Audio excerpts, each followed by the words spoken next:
दोस्तों, आप सभी का स्वागत है मेरे प्यारे से यूट्यूब चैनल CBSE टर्मिनल पर। तो आज हम लोग पढ़ेंगे chapter 2 Rajasthani school of miniature painting. मैंने नोट्स पहले से PPT के फॉर्म में तैयार कर रखा है और इसका लिंक मैं डिस्क्रिप्शन में डाल दूँगा, या तो आप वीडियो को पॉज करके भी लिख सकते हैं। तो आइए शुरू करते हैं। तो हमारे पढ़ने का फॉर्मेट क्या रहेगा? सबसे पहले हम लोग ओरिजिन एंड डेवलपमेंट पढ़ेंगे, उसके बाद सब स्कूल्स पढ़ेंगे, उसके बाद सब्जेक्ट मैटर पढ़ेंगे, उसके बारे में जानेंगे क्या होता है। फिर फीचर्स पढ़ेंगे, Rajasthani school of miniature painting के फीचर्स क्या होते हैं उसके बारे में जानेंगे। और एंड में जो भी फेमस पेंटिंग्स हैं उसके बारे में जानेंगे और उनके डिटेल्स जानेंगे। तो ओरिजिन एंड डेवलपमेंट के बारे में जानते हैं। Rajasthani school of miniature painting का शुरुआत जो है वो 16th सेंचुरी में हुआ था। इसका इम्पैक्ट जो है अपर ब्रह्मसा स्टाइल पे पड़ा था, influence by Mughal, Persian, Jain and indigenous artistic tradition. तो ये Rajasthani school of miniature painting जो है वो किससे इन्फ्लुएंस था? मुगल, पर्शियन, जैन और इंडिजिनस आर्टिस्टिक ट्रेडिशन से। Patronised by Rajput rulers, depicting courtly life, battles, religious themes and local folklore. यानी कि Rajasthani school of miniature painting में जो भी पेंटिंग्स बनते थे वो राजपूत रूलर्स के द्वारा प्रोटेक्ट किए जाते थे और प्रोत्साहन दिया जाता था। डिपिक्टिंग कोर्टली लाइफ, बैटल्स, यानी कि उनके पेंटिंग में जो है झलक दिखता था, मतलब राज दरबार का, बैटल्स का झलक दिखता था। रिलीजियस थीम्स जैसे कि महाभारत और रामायण का थीम, उसका एपिसोड उठा के बना दिया जाता था। और local folklore face decline but experience revival in the 20th century due to preservation efforts. यानी कि ये जो राजस्थानी स्कूल है ये डिक्लाइन भी फेस किया, लेकिन ड्यू टू प्रिजर्वेशन एफर्ट्स, कुछ एफर्ट्स के द्वारा इसको बचा लिया गया। It is also called Hindu और राजपूत स्कूल ऑफ पेंटिंग। तो ये जो राजस्थानी स्कूल ऑफ पेंटिंग है इसको राजपूत स्कूल ऑफ पेंटिंग या फिर हिंदू स्कूल ऑफ पेंटिंग भी कहते हैं। तो अब हम लोग पढ़ेंगे सब स्कूल्स के बारे में। सबसे पहले है हमारा Mewar. It was not under the control of Mughal empire, यानी कि ये मुगल एम्पायर के कंट्रोल में नहीं था Mewar. Purest form of painting, तो मेवाड़ में जो है प्योरेस्ट फॉर्म ऑफ पेंटिंग पाया जाता था। Notable artist include Sahibuddin, Manohar and Sawan Singh. यानी कि मेवाड़ में जो फेमस पेंटर्स थे उनके नाम कुछ इस प्रकार हैं: साहिबुद्दीन, मनोहर एंड सावन सिंह। बूंदी, ये दूसरा सब स्कूल है। 17th सेंचुरी AD, तो इसका शुरुआत जो है 17th सेंचुरी AD में हुआ था। ये एक इंडिपेंडेंट स्कूल है। इफ़ेक्ट ऑफ मुगल्स, यहाँ की यानी कि यहाँ पे जो है मुगल्स का राज चलता था। Artist interested in landscape and wild life, यानी कि वहाँ पे जो भी पेंटर्स थे वो इंटरेस्टेड थे, दिलचस्पी दिखाते थे किसमें? वाइल्ड लाइफ और लैंडस्केप बनाने में। वाइल्ड लाइफ यानी कि जंगल में जो भी जानवर रहते हैं उसके बारे में, फ्लोरा फौना के बारे में। बारहमासा, जो बूंदी सब स्कूल का सबसे फेमस पेंटिंग है उसका नाम है Barahmasa. Bundi painting receive significant patronage from the rulers of Bundi, contributing to its refinement and legacy. यानी कि जो बूंदी पेंटिंग है उनके रूलर्स के द्वारा बहुत ही सपोर्ट मिला, बहुत ही प्रोत्साहन मिला। Contributing to refinement and legacy, उन्होंने रूलर्स जो भी हैं वो उन्होंने कंट्रीब्यूट किया रिफाइनमेंट में, यानी कि सुधार में, और लेगेसी बनाए रखने में। फिर तीसरा सब स्कूल हमारे पास आता है Jodhpur. Less influence by Mughals, यानी कि यहाँ पे मुगल का शासन था लेकिन उतना ज़्यादा नहीं था। Known for its bold and bright colours, specially shades of blue and green. तो यानी कि जो यहाँ पे जोधपुर में जो भी पेंटिंग बनते थे वो खास करके यूज़ करते थे बोल्ड एंड ब्राइट कलर्स, इसी के लिए कि फेमस था, शेड्स ऑफ ब्लू और ग्रीन स्पेशली। बीकानेर, ये चौथा सब स्कूल है। इसका शुरुआत लेट 17th सेंचुरी AD में हुआ था। मुग़ल इफ़ेक्ट विजिबल, यहाँ पे मुग़ल इफ़ेक्ट विजिबल है। आप एक चीज़ नोटिस कर रहे होंगे कि सब में एक कुछ कॉमन पॉइंट्स है कि मुग़ल वहाँ पे उनका राज चलता था या नहीं चलता था, तो ये आप सब में डाल सकते हैं। Most prominent kingdom of Rajasthan, तो बीकानेर जो है वो मोस्ट प्रोमिनेंट किंगडम था। Studios were set up. फिर है हमारे पास किशनगढ़। डिस्टिंक्ट फेशियल आर्ट, यानी कि तरह तरह के फेशियल आर्ट बनाए जाते थे वहाँ पे। Receive patronage from the Kishangarh rulers, particularly Raja Sawan Singh contributing to its development and popularity. तो किशनगढ़ के रूलर्स के द्वारा भी यहाँ पे पैट्रोनेज, प्रोटेक्शन, प्रोत्साहन दिया गया पेंटर्स को, आर्टिस्ट को, पार्टिकुलरली यानी कि खासकर के जो राजा सावन सिंह हैं उन्होंने इसमें बहुत ही मदद किया, contribute to its development and popularity. Prominent artist include Nihal Chand, यानी कि किशनगढ़ के सबसे फेमस आर्टिस्ट थे प्रोमिनेंट निहाल चंद. तो लास्ट सब स्कूल जो है वो जयपुर है, ओरिजिनेटेड एट आमेर, यानी कि इसका ओरिजिन आमेर में है. Artist employed a range of colours including bright blues, greens, reds and gold accents, यानी कि जो आर्टिस्ट है वो तरह employed a range of colour, यानी कि वैरायटी ऑफ कलर्स यूज़ करते थे, जैसे कि bright blues, greens, red, gold accents. तो अब हम लोग सब्जेक्ट मैटर के बारे में जानेंगे कि सब्जेक्ट मैटर होता क्या है. तो यानी कि जो भी Rajasthani school of miniature painting है उसमें जिस भी प्रकार का थीम यूज़ किया जाता था या जिस भी प्रकार का पेंटिंग यूज़ किया जाता था तो हम लोग उसके बारे में इसमें लिखेंगे. तो Rajasthani school of miniature painting में जो है रिलीजियस और रोमांटिक थीम्स को डिपिक्ट किया जाता था, ब्यूटीफुली पेंट किया जाता था. रोमांटिक थीम फॉर एग्जांपल जो है एपिसोड लिया जाता था भागवत पुराण से, गीता गोविंद से, रामायण से, राधा कृष्णा से और सुरसागर से. फिर रिलीजियस थीम्स में आ गया रागमाला, रामचंद्रिका, राधा कृष्णा, रासिक प्रिय.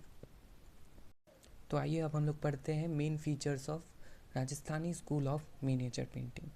Vibrant colours known for vibrant blues, greens, reds and gold accent, यानी कि Rajasthani school of miniature painting में वाइब्रेंट कलर्स यूज़ होते थे. वाइब्रेंट यानी कि क्लियर और ब्राइट कलर्स यूज़ होते थे. ठीक है. Royal patronage flourished under the patronage of Jaipur royalty in the 17 to 19 century, यानी कि 17 से 19 सेंचुरी के बीच में जयपुर राजघराने में जो है जयपुर राजघराने के अंदर इसको प्रोटेक्शन दिया गया, इसको प्रोत्साहन दिया गया और फ्लरिश्ड किया गया. फ्लरिश्ड यानी कि डेवलप किया गया, फुला फला. Birds and trees decorative style, birds और ट्रीज को डेकोरेटिव स्टाइल में पेंट किया गया. लेगेसी यानी कि परंपरा contributed significantly to the richness and diversity of Indian miniature art, यानी कि लेगेसी परंपरा कंट्रीब्यूटेड सिग्निफिकेंटली यानी कि एक महत्वपूर्ण योगदान दिया गया to the richness and diversity of Indian miniature art में. ट्रीज ऑर्नामेंटल फ्लावर बंचेज, यानी फ्लावर को एक बंचेज में गुच्छे में दिखाया गया और ट्रीज को एस्थेटिक व्यू में दिखाया गया. Figures were drawn in dramatic fusion, यानी कि फिगर को जो ड्रॉन किया गया एक नोटिसेबल वे में पेंट किया गया, एक ड्रामेटिक फ्यूजन में पेंट किया गया, नाटकीय रूप में. Hills and mountains depicted in Persian style, male figure को कैसे दिखाया गया, वियर लूज फिटिंग गारमेंट्स, पटाखा एंड टर्बन ऑन हेड, पटाखा और टर्बन एक तरह का पगड़ी है. फीमेल को कैसे दिखाया गया, फीमेल को स्लिम दिखाया गया, फ्लेक्सिबल दिखाया गया, वियर चोली एंड ट्रांसपेरेंट चुनरी. Ragamala painting, different figure, different shapes and use of different colours. तो अब एट लास्ट में हम लोग पढ़ेंगे सम फेमस पेंटिंग, जो भी फेमस पेंटिंग है राजस्थानी स्कूल के उनके बारे में जानेंगे. सबसे पहला है मारूरागिनी. तो मारूरागिनी का जो आर्टिस्ट है उसका नाम है साहिबुद्दीन. इसको 18 सेंचुरी एडी में बनाया गया था. ये मेवाड़ सब स्कूल में बनाया गया था. टेम्परा टेक्निक इसमें यूज़ किया गया था. कौन सा टेक्निक? टेम्परा टेक्निक यूज़ किया गया था. मीडियम क्या था? Water colour on paper. Rajasthani school of miniature painting. The collection is present at national museum new Delhi, यानी कि ये जो भी पेंटिंग है इनको कलेक्ट किया गया, इनको स्टोर किया गया है कहाँ पे? नेशनल म्यूज़ियम न्यू दिल्ली में. आप ये जो 4 पॉइंट है, tempera technique is used, medium is water colour on paper, Rajasthani school of miniature painting और लास्ट पॉइंट, इनको आप सभी तरह के पेंटिंग में यूज़ कर सकते हैं इस चैप्टर में. अब पढ़ेंगे डिस्क्रिप्शन के बारे में. The subject of Maru Ragini paintings is typically a woman representing a specific raga or musical mood associated with a particular time of day, season or emotion। तो यानी कि जो सब्जेक्ट है मारू रागिनी का एक प्रकार का वुमेन है जो कि रिप्रेजेंट कर रही है एक स्पेसिफिक रागा और म्यूज़िकल एरा को दिखा रही है, एक म्यूज़िकल एरा को दिखा रही है, एक म्यूज़िकल सीज़न को दिखा रही है और इमोशन दिखा रही है। इसका सिग्निफिकेंस क्या था? They reflect Rajasthan's art and musical heritage. अब पेंटिंग में है क्या actually? Riding camel with yellow background. तो कैमल पे कोई राइड कर रहा है with yellow background yellow colour का है। Running hunting dogs ahead of to a Scot। Various symbols such as peacock, lotus flowers and deer may be incorporated into the painting। ये point आप छोड़ सकते हैं क्योंकि ये आउट ऑफ सिलेबस है। लाइट वाशेज ऑफ ग्रीन कलर, यानी कि ग्रीन कलर यूज़ किया गया है। लाइट वाशेज यानी कि हल्का हल्का ग्रीन कलर यूज़ किया गया है। Camel is leaded by a person carrying sticks and swords in hand. तो कैमल जो है उसको लीड कर रहा है एक पर्सन, उसके हाथ में एक स्टिक है और स्वॉर्ड है। All figure is painted in very detail manner and transparent, यानी कि सारे फिगर जो है उनको बहुत ही डिटेल मैनर में बनाया गया है और ट्रांसपेरेंट बनाया गया है। Sky is depicted blue in colour, आसमान जो है वो ब्लू कलर से है। Highly ornamental. तो अब पढ़ते हैं दूसरा फेमस पेंटिंग चौगान प्लेयर। इसको बनाया था किसने? दाना ने बनाया था। 1750 AD में बनाया था। कौन से सब स्कूल में? जोधपुर में। फिर वही सेम 4 पॉइंट है, आपको लिख देना है। आइए फिर अब डिस्क्रिप्शन पढ़ते हैं। Chaugan player painting typically depict scenes from Rajasthani culture, often showcasing player engaged in traditional game of Chaugan. यानी कि चौगान प्लेयर पेंटिंग में जो दिखाया जा रहा है वो एक राजस्थानी कल्चर को दर्शाया जा रहा है, जिसमें कि कुछ प्लेयर जो है वो इंगेज हैं अपने ट्रेडिशनल गेम में को खेलने में, ट्रेडिशनल गेम ऑफ चौगान को खेलने में। These paintings are known for their vibrant and rich colors, which include deep blues, greens, reds and yellows, capturing the essence of Rajasthan's colorful heritage। जो भी ये पेंटिंग्स है उसमें वाइब्रेंट यानी कि क्लियर और ब्राइट कलर्स को यूज़ किया गया है, जैसे कि deep blues, greens, reds, yellows etcetera. क्यों? कैप्चर करने के लिए, to capture the quality of Rajasthan's colourful heritage. Essence का मतलब quality. 2 princesses plus 4 maids playing polo, यानी कि 2 प्रिंसेस है और 4 मेड है जो कि पोलो खेल रही है। हॉर्सेस ऑफ डिफरेंट कलर्स, अलग अलग कलर के हॉर्सेस है। Upper section of 2 horses galloping towards each other, यानी कि अपर सेक्शन में जो 2 घोड़े हैं वो मतलब एक दूसरे के डायरेक्शन में ही दौड़ रहे हैं। Lower section 4 horses moving in opposite direction, यानी कि लोअर सेक्शन में जो 4 घोड़े हैं वो अलग अलग डायरेक्शन में, अपोजिट डायरेक्शन में दौड़ रहे हैं। Showing the historical roots of this sport, यानी कि जो भी ऐतिहासिक रूट है उसके बारे में ये दिखाया जा रहा है। This painting is showing the visual representation of cultural identity and aesthetic sensibilities of Rajasthan. Dressed Rajput costume, यानी कि जो भी ये फीमेल फिगर्स दिख रहे हैं, देखिए ये जो भी फीमेल फिगर्स दिख रहे हैं वो राजपूत कॉस्ट्यूम पहने हुए हैं। Group trying to tackle a ball with their long polo sticks, यानी कि जो भी फीमेल ग्रुप है वो क्या कर रही है, एक बॉल को पकड़ने की कोशिश कर रहे हैं, टैकल करने की कोशिश कर रही हैं। किससे? पोलो स्टिक से। Ladies figure eyes elongated and rounded forehead, यानी कि लेडीज़ फिगर को कैसे दिखाया गया है? आइज इलोंगेटेड है और फॉरहेड जो है वो राउंडेड है। आइए अब तीसरे पेंटिंग के बारे में जानते हैं, Krishna on swing. Krishna on swing, swing का मतलब होता है ये एक प्रकार का झूला है। तो इसको बनाया किसने था? नूरुद्दीन। कब बनाया था? 1833 में। कौन सा सब स्कूल था? बीकानेर। फिर वही सेम 4 पॉइंट आपको लिख देना है। और अब डिस्क्रिप्शन के बारे में जानते हैं। The composition shows Krishna playing the flute, यानी कि जो कंपोजिशन है उसमें दिखाया जा रहा है कि कृष्णा जो है वो एक बांसुरी को बजा रहे हैं। The painting captures the Joy and playfulness of Krishna's character. जो पेंटिंग है वो कैप्चर कर रहे हैं कृष्णा के खुशी को, उनके स्माइल को, प्लेफुलनेस को। Intricate details are visible in clothing and accessories of Krishna. Intricate details यानी कि एग्जैक्ट डिटेल को दिखाया गया है इनके क्लॉथिंग, कपड़े को और एसेसरीज, और वो जो भी वो पहने हुए हैं उनको एकदम एग्जैक्ट बनाया गया है। All figures are dressed in Rajput costume, यानी कि जो भी फिगर्स हैं वो राजपूत कॉस्ट्यूम पहने हुई है। In vertical composition Krishna shown on swing left side and Radha on top right side sitting on a carpet.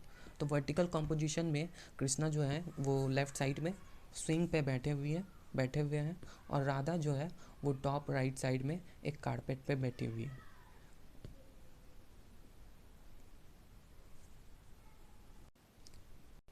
In lower section, Krishna sitting in the left side of the garden and Radha at right side. Between them, female figure is present.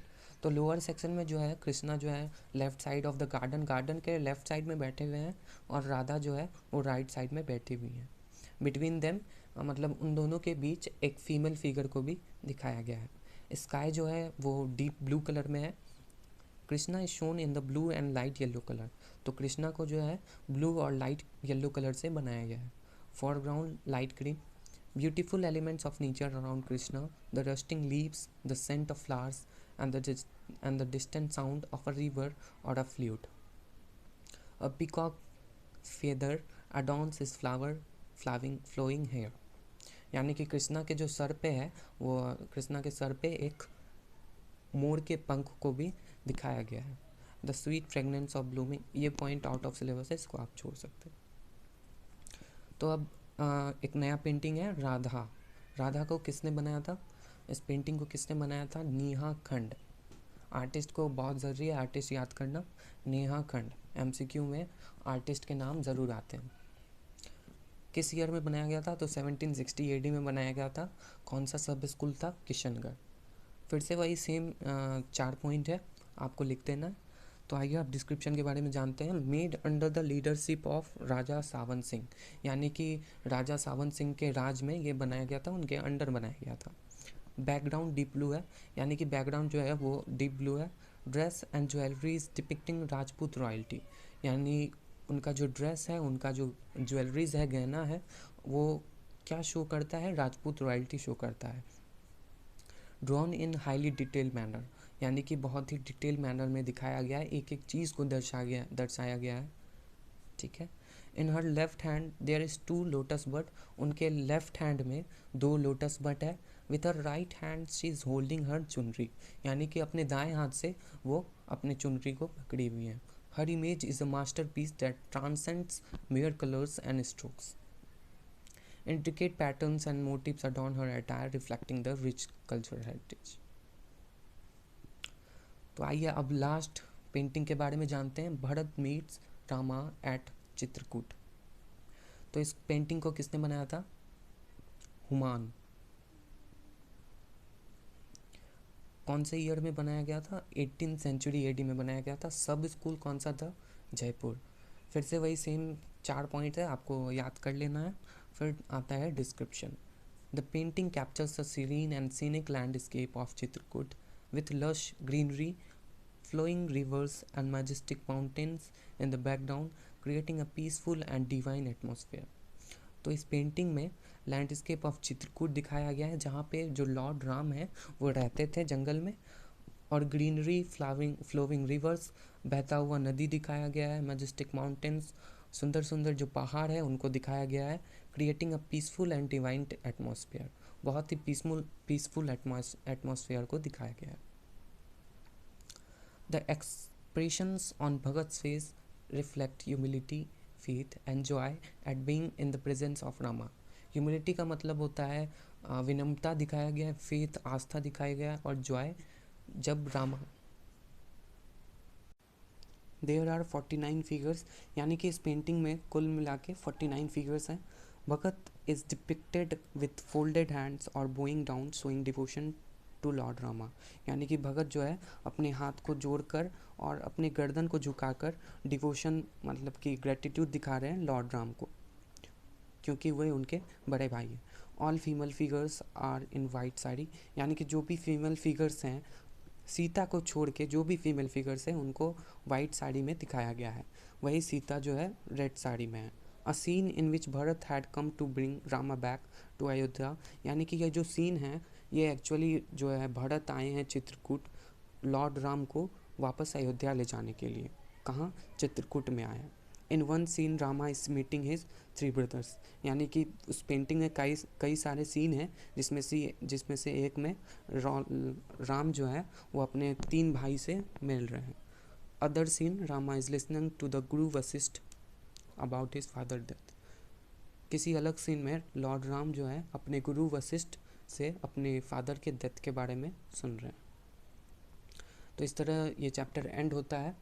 तो आपको simply मेरे दिए गए note से इस chapter को रट लेना है, बुक को पढ़ने की ज़रूरत नहीं है। तो मिलेंगे आपसे एक नए लेक्चर में नए चैप्टर के साथ। अभी के लिए गुड बाय।